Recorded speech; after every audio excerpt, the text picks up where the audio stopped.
Hello, everyone. Hey, hey. It's good to be here, really. Like, it's been a while since I've been on-site conference. I mean, I've been a few days ago, but apart from this, it was 2 years or so. And I'm really happy. My energy levels, they're very high, even though I'm hangover for the third day in a row. So let's start.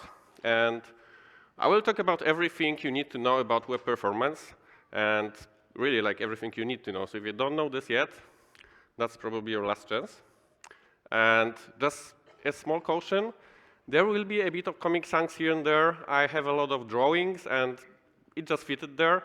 So if you are very sensitive, if you don't like this kind of content, right now is your chance to leave. Oh, so many people leaving. Okay. So again, my name is Filip Rakowski. I'm a CTO and co-founder of Vue Storefront. And by the way, how many of you actually knows what Vue Storefront is? Please raise your hand. Oh, it's dark. Really, not so many people. Okay, this is great. So I can explain it. So for those of you who don't know what Vue Storefront is, it's an open source project that we actually turned into a company 1.5 years ago. So there were 6 of us. Right now, there is more than 100 of us. We have more than 1,000 live shops, and we are competing and actually beating Adobe's of this world, literally Adobe's. And the problem we are solving is pretty simple. So e-commerce is right now moving into the API-first space, which means that we're not building a monolithic applications, but just consuming an APIs. And those APIs, they need a front-end, right? And this is exactly what we are providing. So we are providing ready-to-use front-end for any e-commerce platform. But on top of that, we're also giving a UI libraries, CI/CD pipelines, cloud hosting, basically everything that you would need. And most of this is open source. Most of this is free. So make sure to check it out. And one of the things that we are doing very good and that we are proud of and that we are trying to do is making sure that your front-end is fast. Why? Because performance is very important. And for the e-commerce business, I would say it's more than important. It's vital. Because every millisecond actually could mean that you are losing a customer. And of course, you are developers, you are suspicious. You probably don't believe me, right? Who believes me? Who believes that it is important, that is vital? Like half of you. You're not good developers. You should be suspicious. So let me give you some numbers. First of all, for NDTV, which is one of the India's leading TV stations, improving largest contentful paint, which is like the biggest element that you see on the screen, resulted in 50% reduction in bounce rate. That's a lot. And this is huge because for a news pages, the attention span of the user is usually very narrow. These are like milliseconds. And you probably know this already if you're watching some news sites. If you're clicking on some article, it's not loading, you're very quickly coming back. Swappy, a service that is allowing you to buy and sell used iPhones, optimized a lot stuff, and this optimizations resulted in 42% of mobile revenue increase. So this is directly translating into the money. This is huge, really. It's insane, to be honest. And there are much more success stories, and you can actually browse all of them on wpostats.com. So if your boss is still not convinced, if you are looking for something to convince your boss, to convince business that it's worth optimizing performance, just send them this website. Really, business loves numbers. And you know, even though the performance is so important, even though it is so impactful, I hear from a lot of people that it's hard and that they don't have time to learn it, that they don't want to dig into this. You know, like all this nomenclature, all these metrics, tools, numbers, definitely not something that we developers deal with, right? But I get it. There is a lot to process, and it could look like it's hard in reality, but you know, like it's just on the first glance, because the reality is different, and there's a huge difference between being an expert in something and just knowing how to make your website fast.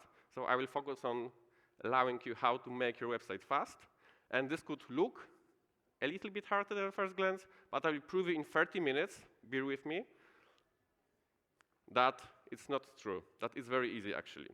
So when you want to understand any complex concept, it's best to start with the right mental model. So basically figuring out what is this whole. And ideally, you should then use divide and conquer strategy. So we understand the whole. Now we are dividing this whole into multiple pieces, those pieces dividing into smaller pieces, etc., etc. And this way you can actually be mastering everything. So here is my mental model covering whole web performance. So this is the full journey of a network response once we request it. And I'm assuming SSR here, but everything applies into non-SSR applications as well, except the server execution. So let's quickly review this. First, the HTML document has to be rendered on the server. When it's rendered on the server, then we have to send it on the browser. On the browser, we're getting a static HTML. This is not dynamic at all yet. Then JavaScript kicks in, and it is becoming an interactive Vue.js application. That's basically it. Now let's dig into each of those and see how to make sure that our application is performing well. Of course, I will focus only on the most important things, because really, like, I could do a 4-hour talk here, but you probably won't stand it. So you don't need to know everything to build fast websites, and we will focus only on the most important parts. And let's start with the server execution. So once the user requests the page, it has to be rendered on the server. We are making all the requests, we are executing JavaScript, and then to generate a static HTML. And when you're having a server-side render application, if you look at the network tab, you always see that the first file is actually index.html. In other applications as well, but this time, this index.html is containing the whole application. And when it's ready, it's just being sent to the browser. The scariest things about this step is that until this document is ready, so until it is generated on the server, user sees absolutely nothing. So when we have a client-side rendered application, we usually have some loaders, this sort of stuff. In server-side rendered applications, users don't see a shit. And you might be wondering how long, statistically, it takes them to move somewhere else. And do you have some guesses? You can shout it. Do you have some guesses how long it takes for a user to actually, like statistically, to leave your website? 3 seconds, less than a second. What? Yeah, okay. Everyone keeps saying 1 second. Let's see. Well, you're right. So according to science, the attention span is very short, and 1 second is basically enough to make something that is called mental context switch, which means that we're starting to think about something else maybe, and then we need to fit more dopamine into our brain, so maybe we want to watch some cats, Facebook feed, Twitter feed, whatever. And generally, in younger people, this attention span is even lower, so it could be below 1 second. So it's really like essential to send this HTML document that we generate on the server as soon as possible. And according to Google, this server-side execution shouldn't take more than 200 milliseconds. So then we have even 800 milliseconds to just download the content. Of course, the smaller the better, because once we reach this peak of 1 second, our users could already not be there. And to be more precise, this time of server execution is called time to first byte. And it is a metric describing exactly how long it took for the browser to start downloading the first bit of the content. And usually it should be below 200 milliseconds. And we all know that it's like almost impossible to have it below 200 milliseconds in server-side applications for like ordinary humans like us, where we have to deal with a lot of code. We don't have full control. We probably have to deal with a lot of technical debt. But before you start panicking, there is hope. Because our code could be slow, and probably is slow. But the best thing we can do about this is just not run it. So we can use SSG or just cache SSR responses and serve them directly through a CDs, and so this code never has to run. And no matter what bottlenecks you will have there, if the HTML is not big, then it's all right. This way you can also save a lot on computing power. And when you're requesting some resources on the cloud, this is usually a major contributor. So you're not only making it fast, but you're also making it cheap. But if you do have to execute this code, because, for example, you have a lot of personalizations on your website, then basically there are two things that you have to look at. First thing is that you should avoid external connections on your critical path. What is critical path? This is basically the code that has to run to render the page, and nothing else. So if you have any kind of interactions, if you have anything below default, this is not important, only the pixels that actually user sees. And if you have a lot of external collections, this could slow down the rendering a lot. So every time you connect to external domain, there are additional steps that has to happen to establish this connection before you even make this request and before you even start downloading something. By the way, this connection, so like to this external service, is not permanent. So if you're downloading a lot of things from an external domain, it's good to use keep alive header that is basically allowing you to specify how long you want to keep the connection. So to summarize, to optimize the server-side render part, use SSG or just cached SSR response. It will look exactly the same. Sometimes it's not even worth using SSG if you have a good cache warming, if you don't have so many pages. And if you can't send cached versions of your pages, just avoid external connections and, of course, optimize your JavaScript because the same code runs on the server and the same code runs on the client. Great. So we know how to optimize the first step. The HTML document is ready. Now what? Now it needs to go through a bunch of routers, cables, satellites into the user's browser. And how we can make this step fast? Let's find out.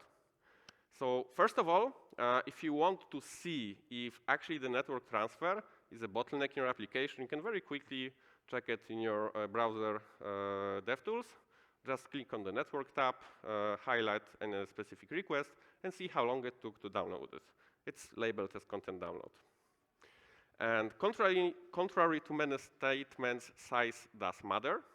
To be more precise, the smaller your files are, the faster they download. And I think it's a very common knowledge, right? So it makes a huge difference, especially on mobile devices, and make sure to minify your code split, gzip, brotli, whatever, just to make them as small as possible. Especially that most of the people is not doing a great job here. I would say they're doing a terrible job. So on average, website sends 2 megs of compressed assets, and it just blows my mind. 2 megs of compressed assets. They are downloading The Witcher 2, actually. Another thing is avoiding dependencies in your files. What does it mean? So it's very easy, actually, to make your critical path files depending on each other when it comes to downloading them. So imagine that you have a main.js file, and this main.js file is lazy loading other JavaScript file, and this file is discovering, okay, so I need another file. And the issue here is that you need to download the previous file to actually find out about the next one, and it is creating something like this. So we have to wait for each of those files to download, and ideally, you should aim for this parallel download, where you're just downloading this one single file, index.html. In index.html, you're discovering, okay, so I will need this, and this, and you're downloading it in parallel. It usually takes much less time, and if you're using HTTP2, and probably you're using it because most of the servers is right now doing this, you don't have a limit on the number of persistent connections and files downloading in parallel. Usually the only file actually that has these dependencies is this index.html, and this is okay. Like in most cases, this is all right, but we could also use something called HTTP2 push. So we are specifying in the response headers what files actually we will need, what files are depending on this file, and we can download them even before downloading the whole index.html file. So this is a nice improvement. It looks nice on a graph, but in reality, it's rarely a huge optimization. So if you're doing this, you're probably good. And if you see something like this on your network tab, and it's not just about index.html file, you probably should dig a little deeper, see what is causing this, and eliminate. Also, just like the fastest code is the one that never has to run, the fastest request is the one that you never had to make. So you can cache your files in user's browser, and this way the response is not only instant, but it doesn't really require a connection at all. So you're not stressing your servers, and your application is like offline ready. Of course, to make it offline ready, you have to stress a little bit more. Oh, there's a browser window here.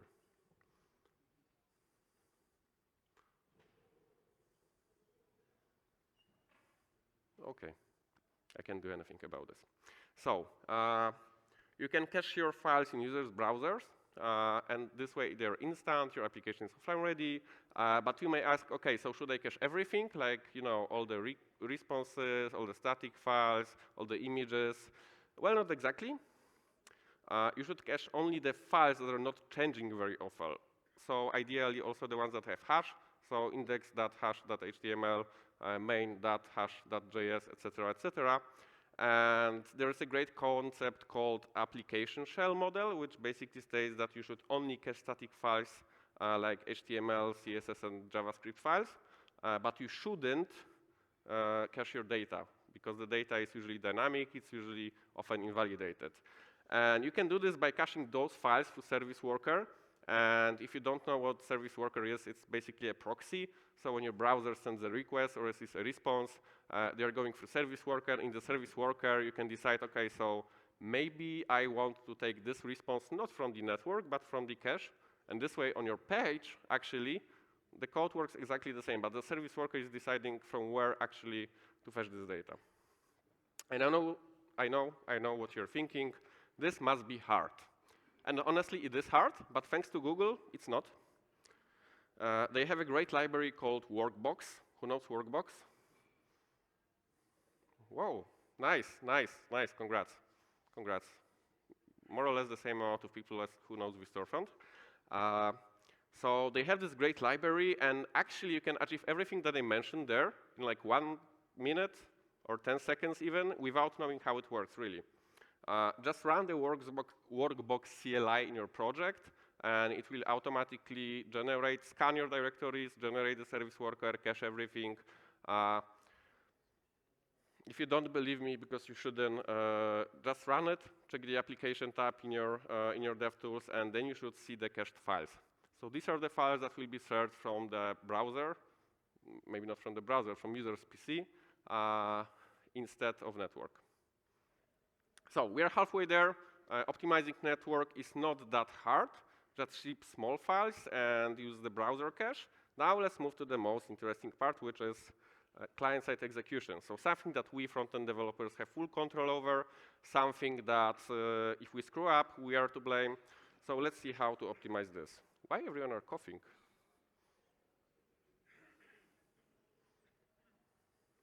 Okay. First of all, client-side execution, just to make sure we all understand this is just a browser execution. So nothing that happens on the server, nothing that happens during the network transfer, only the things that happen in user's browser. And this is very important because, well, we are limited by certain things. One of those things is the CPU. So our users can just have slow CPUs. Another thing is that they could, and they probably have, a lot of tabs opened, and not all CPU is available for us.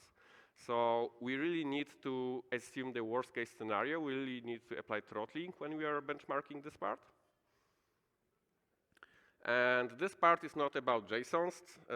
By the way, if you don't know JSON yet, you should definitely follow him. He's one of the brightest minds of the IT world. I will give you 2 seconds to actually make a screenshot, because this guy knows his stuff. And 2 seconds has passed. So anyway, the client-side execution is not about JSON, it's about JavaScript.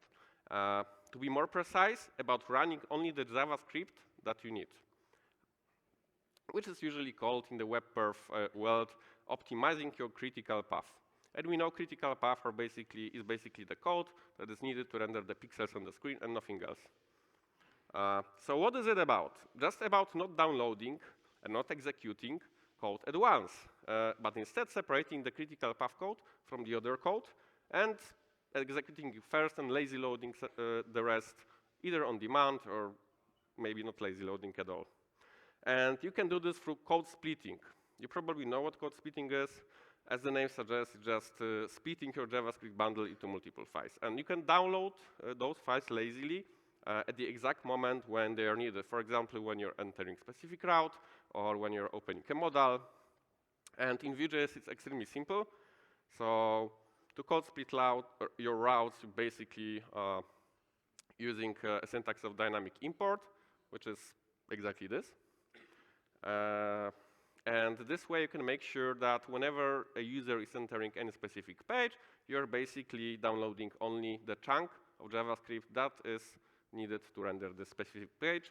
And you believe me or not, but this will give you the biggest improvements. If you're using Nuxt.js application, you have this out of the box.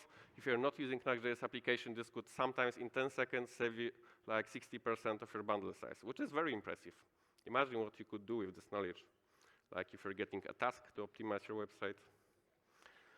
The next candidate for lazy loading are off-screen components. So everything like modals, everything like sidebars, newsletters. Oh. Okay. I don't have a good track record of using MacBooks for presentations, so I'm lucky it works. Anyway, the next candidate are off-screen components like modals, sidebars, and generally anything that is not immediately visible on the screen. Also YouTube embeds, Facebook embeds, this sort of stuff. And I would say like right now, that was like 40% of the success when it comes to optimizing the front end. Another 40% is optimizing the hydration process. Now, tell me, how many of you know what is hydration? Now, how many of you know what is hydration if I tell you that it's not about watering yourself or your plants? Almost half of you. Okay.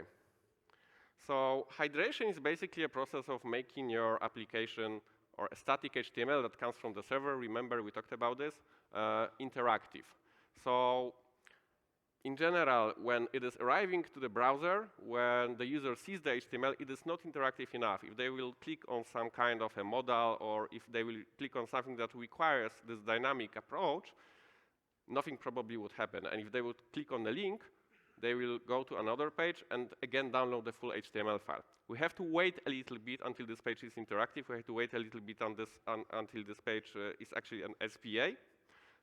And this process is actually called hydration, so taking over the static HTML by Vue.js. The problem with hydration is that it is eager, which means that we're not doing what we said that we'll be doing. We're not executing the right JavaScript at the right time. Instead, we're executing all the JavaScript that we have on the page, mostly the one that we probably won't need. So it would be much better if we could do something like this. So hydrate the components on the top, then wait, for example, for scroll, or maybe for some interaction, or maybe never, because if you have just a block of text, there's no point in downloading the whole component, then instantiating the Vue.js instance, because it's already there. It was rendered on the server. And even in React, you have a concept of server components which are exactly serving this purpose. So can we do this? Well, in Vue 2, we can do this. We can use a library called Vue Lazy Hydration. Vue Lazy Hydration is basically a very simple component that is allowing to wrap any other component and decide when you want to hydrate this. And hydration is actually taking two steps. One of them is downloading the chunk of JavaScript that is needed to hydrate, and second is executing it. So I would suggest that if you are, for example, having this interaction on click, maybe let's use focus instead, because it will give you like 200, 100 milliseconds more to actually download this, and the user will not see a delay. You can also prefetch. So it's doable in Vue.js 2, and if you were following the Ivan Yu talk yesterday, you also know that it's possible in Vue 3. Maybe not possible, it will be possible in Vue 3 out of the box, and you don't need any third-party libraries for that, which is amazing. Also, the sad reality of performance optimization is that you will spend months tweaking this, tweaking every possible detail, finding these bottlenecks, profiling. It will be perfect, like your scroll will be perfect. You'll just benchmark it from time to time to just smile, and then your marketing team will force you to put 3 megabytes of analytics script into this. Like we all know this. It's very tough for me as well. Fortunately, there is a way to deal with it, and it's a pretty new way. Have you heard about Party Town? Now raise your hand, because now I'm really interested. Like 4 people, amazing. So I'm introducing you something very cool, and to me, this is absolute breakthrough in the web performance. So what Party Town is doing, so do you know what web workers are? You know what web workers are, okay. So for those who don't know, JavaScript is synchronous, a single threaded, so when we're running an application, everything runs one after another. There are no concurrent or parallel executions, everything runs one after another. And as it's very easy to guess, when we are adding 3 megabytes of JavaScript just for the analytics script, it takes much longer to run. So it would be awesome if we could magically spawn another thread, just run the analytics script there. So we have 2 threads, one to render the page, one for the analytics. And with PartyTown, this is possible, because what PartyTown is doing is basically allowing you to mark some specific scripts as third party to run on the web worker. And it's looking exactly like here. And there's a Nux module, there's a Vue.js plugin, and then you're just marking every third-party script like this. Also, PartyTown, if I remember right, is out of the box in Next.js, so it is definitely a viable solution. Last but not least, optimize your images, because it can be a bottleneck surprisingly often, even though literally the only thing that you have to do is serving them in the right size and lazy loading the ones below the fold. So a lot of websites, especially in e-commerce, is shipping full size, like 1 megabyte, 2 megabyte images of products on product listing page. So it's very easy to actually serve 1 gigabyte website. Really, it's common. So now we know how to make our app fast. And I hope you agree with me that it wasn't complicated. Please, like, if you think, please raise your hand. Okay. For those who think it was complicated, please tell me why. After the talk, I will be able to improve. Okay, but you can't optimize, really, if you can't measure, right? So there's one last question that we have to answer, and we are finishing. How to measure web performance? Do you know any tools to measure web performance? And I know you do. I know you do, and I know what you will say, and I hate this tool. But yeah, do you know any tools to measure web performance? Yes, Lighthouse. And I won't be telling you why Lighthouse is not the best tool to measure performance. It's a common one. It's better than nothing. But I wrote a whole article about this, why I think it's not the best tool to measure web performance. Maybe not the best tool to measure performance, but that is widely misused in many contexts, really. So just make a screenshot if you're interested about this. And now I can recommend a different tool. And this tool is called Web Page Test. And Web Page Test is giving you much more insights. The information is much better structured. And it's actually highlighting what is really important. Because the tips that Lighthouse is giving you, they are not always useful. Like, you know, you're getting the report and you're seeing, oh, okay, so what I should do to optimize my website? Minimize the amount of JavaScript. Super helpful.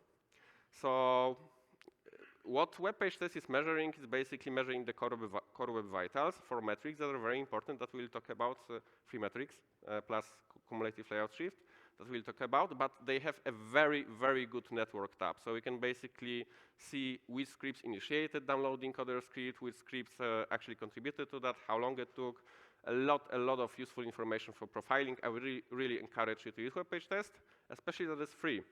And also, you may have a question, okay, what to measure? Because it's so intimidating. There are so many metrics. So we only need to know 3 metrics, actually. And they're called Core Web Vitals. And there is a reason for that, because they are these 3 metrics, they are vital for measuring user experience. So as you can see, they're measuring 3 steps. There is a loading experience, there is interactivity, and there is visual stability. And those 3 metrics contribute the most to the overall user experience. And when we optimize performance, it's all about user experience. Like, this is what we are doing. Also, keep, like, measuring and knowing what to measure is one thing, but keeping it under control is a completely different thing. And in most companies, web performance optimization is reactive, which means every time it looks more or less like this. So suddenly we find out that our performance is terrible. Now the whole company is focused so much on improving the web performance, but once we do this, we're coming back to the daily basis, and after some time, we are probably ending up in the same situation. So if you don't want this to happen, if you don't want this to be this way, there's no other way than implementing the regular performance checks into your CI/CD pipeline. So also, to have something under control, we have to define actually what does it mean, because different people could have different definitions for that, and if you don't establish it early on, well, you can end up in a very, very weird situations and very unpleasant discussions. So we have to establish so-called performance budget, which is like a fancy name for agreeing on maximum acceptable score for a specific metric. And this metric could be anything, like a bundle size, like a lighthouse score, don't do this, like a specific core web vital. And how to do this? So one package that I highly recommend is called bundle size. It's extremely easy to add. You're basically adding this to your package JSON, and every time you're building your application, the bundle size is checking if it is exceeding the sizes that you specified or not. If it is exceeding, it's shouting, and if you implement it in your CI/CD pipeline, then your build will just not pass. Another tool, here surprise, is Lighthouse CI. So I said that Lighthouse is not the best tool to measure the web performance, but it's a great tool to actually measure if there was an improvement over the previous version or if there was a decrease in performance from the previous version. And this is exactly what you should use it for. It will give you a great report with comparisons from the previous version, with some charts. So I think it's worth implementing, really. Now let's finish this with one thing. I was telling a lot about web performance. I was telling a lot about its importance. But please, please, please, please don't just blindly optimize it, because it's a trade-off. Really, like, you always have to sacrifice something. Sometimes it's an analytics script. Sometimes it's a feature. It's not always the best decision to optimize performance. Usually it is, but just, don't blindly follow an advice. Be suspicious. And now let's finish with what we were all waiting for, which is a corny joke. And the corny joke is, why are keyboards always working so hard? Because they have two shifts. Thank you.